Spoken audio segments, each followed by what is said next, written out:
gentlemen, football, RTA kind of close. Oh, yeah! Another crash this year. You see why these guys are wearing their helmets. Helmets on, got to be strapped in. It's a relay.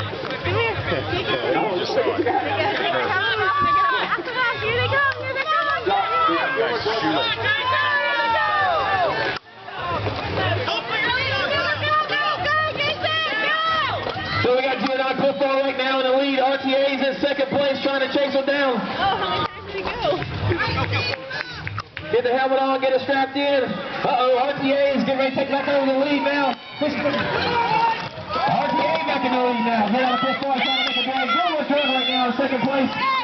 Actually in third place.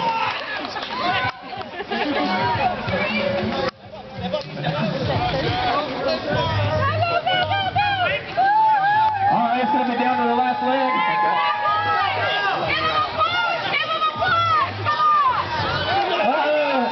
They almost pushed it into the gunner. It could be down to the front finish.